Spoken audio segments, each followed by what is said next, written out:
नमस्कार, उत्तराखंड समाचार में आपका स्वागत है। आपके साथ मैं अखिलेश चंद्र गैरोला। सबसे पहले मुख्य समाचार। प्रदेश में लगातार जारी है व्रत में इस्तेमाल होने वाले खाद्य पदार्थों की सैंपलिंग। खाद्य संरक्षा आयुक्त ने प्रयोगशाला को दिए सैंपलों की रिपोर्ट शीघ्र उपलब्ध कराने के निर्देश।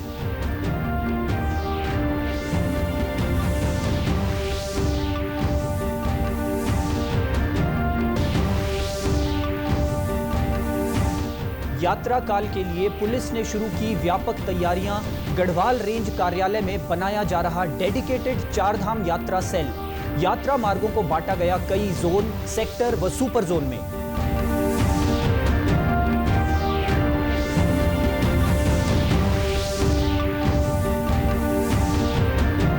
और ऋषिकेश में प्रस्तावित संजय झील के निर्माण क्षेत्र का अधिकारियों के साथ विधायक प्रेमचंद अग्रवाल ने किया निरीक्षण। झील के आसपास साफ सफाई न होने पर जताई नाराजगी।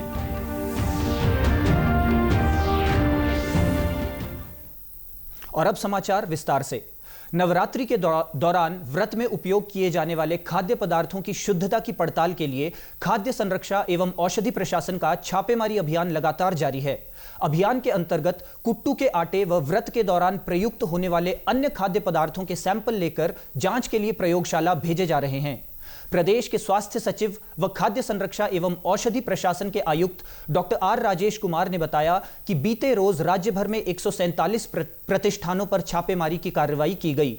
इस दौरान 17 सैंपल भरकर जांच के लिए भेजे गए। इनमें से 11 सैंपल गढ़वाल मंडल के विभिन्न जिलों में लिए गए। जिन वस्तुओं के सैंपल भरे गए उनमें कुट्टू का आटा, सूजी, खाद्य तेल, सेंधा नमक, चीनी, चौलाई के लड्डू, फलाहारी नमकीन, साबूदाना, काला नमक व सत्तू शामिल हैं। सभी नमूनों की जांच राजकीय खाद्य विश्लेषणशाला में हो रही है। विश्लेषणशाला को रिपोर्ट शीघ्र उपलब्ध कराने के निर्देश दिए गए हैं। गौरतलब है कि पहली नवरात्रि को कुट्टू के आटे से बने पकवानों का सेवन करने से बड़ी संख्या में व्रती बीमार हो गए थे। इसके बाद से राज्य भर में छापेमारी की कार्रवाई की जा रही है। इसी माह आरंभ होने जा रही चारधाम यात्रा को सुगम, सुरक्षित और व्यवस्थित रूप से संचालित कराए जाने के लिए पुलिस ने भी व्यापक तैयारियां शुरू कर दी हैं। चारधाम यात्रा में सुरक्षा और सुगमता के लिए गढ़वाल रेंज के आईजी को नोडल अधिकारी बनाया गया है। गढ़वाल रेंज के आईजी राजीव स्वरूप ने बताया कि गढ़वाल रेंज कार्यालय में चारधाम यात्रा का कंट्रोल रूम स्थापित किया जा रहा है। इसके प्रभारी देहरादून के एसपी ट्रैफिक होंगे। इस कंट्रोल रूम में रजिस्ट्रेशन, ट्रैफिक फ्लो, पार्किंग व्यवस्था, ड्यूटी, सुरक्षा व्यवस्था, यात्री आवाजाही, डेटा प्रबंधन, फर्जी रजिस्ट्रेशन पर कार्रवाई व आपदा प्रबंधन सहित सभी कार्यों के लिए डेस्क स्थापित किए जाएंगे।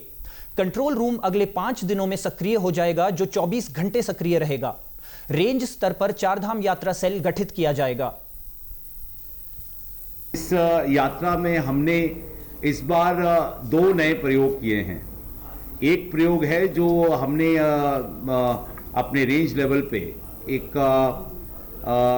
डेडिकेटेड चारधाम यात्रा सेल, उसको हमने यहाँ पे सृजित किया है रेंज कार्यालय में, जिसमें हमारे एक उसके जो हेड जो होंगे वो एडिशनल एसपी रैंक के अधिकारी होंगे और उनके साथ में उनके कोऑर्डिनेशन के लिए इंस्पेक्टर रैंक के 1 अधिकारी होंगे, सब इंस्पेक्टर रैंक के 3 अधिकारी होंगे। बाकी हमारा जो पुलिसकर्मी वर्ग होगा वो यहाँ पे डिप्लॉय रहेंगे और वो जो है वो 24/7 इसमें काम करेंगे। कोई भी समस्या यात्रा से रिलेटेड, ट्रैफिक से रिलेटेड या फिर कहीं पे कोई ऐसी कोई सिचुएशन है जहाँ पे हम लोगों को रूट को डाइवर्ट करना है, या बारिश में अगर कहीं रोड ब्लॉक है उसके लिए, या फिर यात्रियों की यातायात भीड़ धामों में हो रही है उसके मैनेजमेंट के लिए तत्काल रूप से ये कंट्रोल कमांड सेंटर जो बनाया गया है डेडिकेटेड यात्रा सेल, वो हमेशा काम करता रहेगा। आईजी ने बताया कि पूरे यात्रा मार्गों को 15 सुपर जोन, 41 जोन और 137 सेक्टरों में विभाजित किया गया है। पिछले वर्षों की अपेक्षा में इस वर्ष अधिक संख्या में पुलिस बल, एसडीआरएफ, होमगार्ड्स, पीआरडी और पीएसी को तैनात किया जा रहा है। कुमाऊं रेंज से भी अतिरिक्त फोर्स बुलाई जा रही है। हम लोगों ने इस बार एक ऐसी व्यवस्था की है कि संपूर्ण जितने भी रूट्स हैं हमारे चारों धाम के लिए, उसको विभिन्न सेक्टर्स में बांटा है और इसके अंदर में हमने इसके जो सेक्टर्स जो बांटे गए हैं उसमें जो 15 सुपर जोन्स में इसको डिवाइड किया गया है, जिसको कमांड करेंगे हमारे एडिशनल एसपी रैंक के अधिकारी या फिर सीनियर डिप्टी एसपी रैंक्स के अधिकारी जो है वो सुपर जोनल हेड होंगे।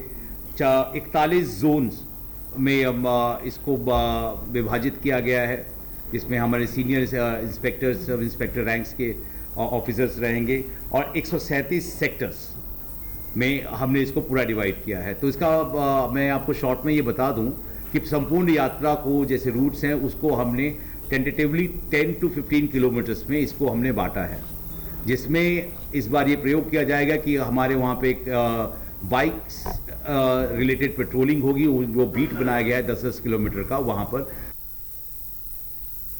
तीर्थ नगरी ऋषिकेश में संजय झील निर्माण की महत्वाकांक्षी योजना अब साकार होती नजर आ रही है।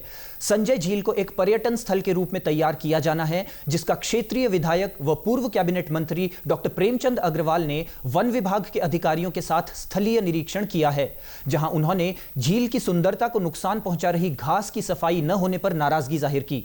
वहीं डीएफओ देहरादून को जल्द ही नमामि गंगे परियोजना के अधिकारियों के साथ झील के निरीक्षण करने के लिए भी निर्देशित किया गया है। डॉक्टर अग्रवाल ने कहा कि पूर्व में भी झील के सौंदर्यीकरण के लिए 85 लाख रुपए की धनराशि स्वीकृत हुई थी, जिससे यहां टाइल्स, बैठने के लिए हट व बेंच, दीवार निर्माण, गेट आदि कार्य हुए। वर्तमान में 9 लाख की लागत से यहां क्षतिग्रस्त टाइल्स निर्माण व पुलिया का निर्माण किया जा रहा है। संजय झील जो हमारे ऋषिकेश के लिए एक बहुत ही अच्छा एक केंद्र है, जिसे पर्यटन केंद्र के रूप में हम लोग विकसित कर रहे हैं। और संजय झील वर्षों से यहाँ जब वीरान पड़ी थी तो पिछली बार मेरे द्वारा 80 लाख रुपए यहाँ मेरे अनुरोध पे सरकार के द्वारा दिया गया था, जिससे यहाँ बहुत सुंदर व्यवस्थाएं हुई थी। चारों तरफ रास्ते बने थे, पुलिया बनी थी और अनेकों काम उस दौरान हुए थे। लेकिन उसके बाद जब मैं आज यहाँ आया हूँ तो मैं देख रहा हूँ कि झील के अंदर घास बड़ा बड़ा हो गया, जिसके कारण झील का जो पानी है वो कहीं दिख नहीं रहा। और इसके साथ साथ चारों तरफ यदि हम घूमते हैं तो अभी 9 लाख रुपए और यहाँ दिया गया है, जिसमें यहाँ टूटी हुई जो टाइल्स हैं उनको बनाने का काम हो रहा है। कुछ अन्य जो काम है वो इसमें हो रहे हैं। लेकिन अभी जिस तरह से मेरे को जानकारी मिली कि यहाँ रोशनी की आवश्यकता है, तो मेरे द्वारा 20 लाइट अभी और दी गई है। वहीं रेंजर जीएस धमांदा ने रात के समय झील क्षेत्र में गश्त के दौरान पथ प्रकाश न होने की समस्या से भी स्थानीय विधायक को अवगत कराया है, जिस पर उन्होंने 20 सोलर लाइट्स देने की घोषणा की है। ऋषिकेश रेंजर जीएस धमांदा का कहना है कि झील में घास उगने के कारण काफी परेशानियों का सामना करना पड़ रहा है, जिसकी सफाई के लिए पूर्व कैबिनेट मंत्री ने भी निर्देशित किया है। जैसे ही बजट स्वीकृत होता है, बचे हुए कार्यों को भी पूरा कर लिया जाएगा। डीपीआर तो जैसे भाई साहब भी बताए कि 13 करोड़ की बनी है। इसमें 13 करोड़ में तो अभी लगभग 1 करोड़ 70 लाख के करीब तो इसमें खर्च हो चुका है 21-22 से। उसमें आपका एक बार झील की सफाई भी हुई, हाट बने हैं और दीवार बने हैं, नेचर ट्रे बने हैं, ये सौंदर्यीकरण काम हुआ है। पर लेकिन वो झील में घास होने के कारण वो झील की सफाई का पता भी नहीं चल पा रहा। उसके बाद अब लगातार उसकी सफाई होती रहती, उस बजट के अनुसार जैसे बजट आ रहा था तो झील इस समय साफ रहती। मेन कारण ये है कि झील में काफ़ी घास उगी हुई है और यहाँ पे जो भी काम किए जा रहे हैं वो उसका पता नहीं चल पा रहा जब तक झील की सफाई नहीं होगी। टिहरी के जिला अधिकारी मयूर दीक्षित ने घनसाली विधानसभा क्षेत्र में सड़क, पेयजल, खाद्य आपूर्ति, मोबाइल टावर, सिंचाई, हेलीपैड सेवा आदि की प्रगति की समीक्षा की। क्षेत्रीय विधायक शक्तिलाल शाह की मौजूदगी में हुई इस बैठक में पीडब्ल्यूडी, पीएमजीएसवाई व वेबकॉप्स से जुड़े अधिकारी भी मौजूद रहे। बैठक में घुत्तू मेहरगांव सड़क कटिंग का कार्य प्राथमिकता पर करने के निर्देश दिए गए। डीएम ने गोफल गांव में रास्ता व दीवार निर्माण और पिंसवाड़ पुल निर्माण के बाबत प्रस्ताव उपलब्ध कराने को कहा। इसके साथ ही घुत्तू से मेंढू सिंधवाल गांव मोटर मार्ग पुल, गेवाली में तीसरे पुल, बासर सिमाणा, पिंसवाड़ मारवाड़, जगदीगाड़ बडियार गांव तितराना मोटर मार्ग, चंगोरा अणवा मार्ग पर भी अधिकारियों को तेजी से कार्य करने को कहा गया। बैठक में डीएसओ को दूरस्थ सीमांत गांवों में जून की शुरुआत में खाद्य आपूर्ति की व्यवस्था करने को कहा गया। हुलाना खाल गोदाम की व्यवस्था के लिए प्रस्ताव शासन को भेजने के निर्देश दिए गए। डीएम ने बताया कि आगामी मॉनसून सीजन से पहले आपदाग्रस्त क्षेत्रों में कुछ कार्य निर्धारित किए गए हैं। इनमें से कुछ कार्य विभागों ने कर लिए हैं, जबकि शेष को 15 जून तक पूरा करने को कहा गया है। देखिए, आगामी मानसून सीजन से पहले हमने कुछ कार्य निर्धारित किए हैं जो कि पूर्ण किए जाने हैं। इसमें पीडब्ल्यूडी पीएमजीएसवाई सिंचाई के द्वारा कई हमारे जो कार्य हैं वो कर लिए गए हैं। जो पिछले आपदा में जो सड़कें टूटी थी या दीवारें टूटी थी, नहरें टूटी थी, और इसमें कुछ कार्य जो है हम अभी कोशिश कर रहे हैं कि 15 जून तक सभी कार्य जो है निपटा लिए जाएं। कुछ जगह ऐसे हैं जहाँ पर अभी भी प्रोटेक्शन वर्क किया जाना जरूरी है या फिर मलबा आदि का निस्तारण किया जाना है, तो उसके लिए भी आपदा प्रबंधन विभाग को डायरेक्शन दिए गए कि तत्काल शासन से धनराशि की मांग कर लें और उन कार्यों को भी हम प्रारंभ करेंगे। दूरस्थ क्षेत्रों में नेटवर्क की कनेक्टिविटी अच्छी हो, इसके लिए आज बीएसएनएल के अधिकारियों के साथ बैठक की जाएगी और राशन आदि भी समय पर सभी जगहों पर पहुंच जाए, इसके बारे में भी डीएसओ को बता दिया गया। वहीं क्षेत्रीय विधायक शक्तिलाल शाह ने कहा कि बूढ़ा केदार, तिनगढ़, पिंसवाड़ के आपदा प्रभावित गांवों में शेष रह गए कार्यों के संबंध में स्थानीय ग्रामीणों ने कई सुझाव दिए हैं। अधिकारियों को इन्हें जल्द पूरा करने को कहा गया है। अभी 2-3 दिन पहले मैं बूढ़ा केदार, तिनगढ़, आपका पिंसवाड़, ये आपदा क्षेत्र प्रभावितों का मैंने दौरा किया था। कुछ काम बहुत अच्छी गति पे चल रहे थे, कुछ कामों के लिए जनता ने मुझे सुझाव दिए, तो मैंने तत्काल उसी समय अपने ज़िले के बहुत ही यशस्वी जिलाध्यक्ष जी से बात करी और मैंने आज विभिन्न विभागों के विभागाध्यक्ष बुलाए और उन लोगों से जो काम हमारे रह गए हैं आपदा से, उन कामों के बारे में चर्चा की। आज बड़ी अच्छी बैठक रही। डीएम साहब ने सभी कामों के लिए मुझे बहुत अच्छे ढंग से आश्वस्त किया कि बारिश से पहले हम सभी कामों को पूर्ण कर देंगे। इसी के साथ अभी तक के समाचार समाप्त हुए। दूरदर्शन समाचारों से जुड़े रहें। मिलते हैं फिर शाम 6:30 बजे के बुलेटिन में। नमस्कार।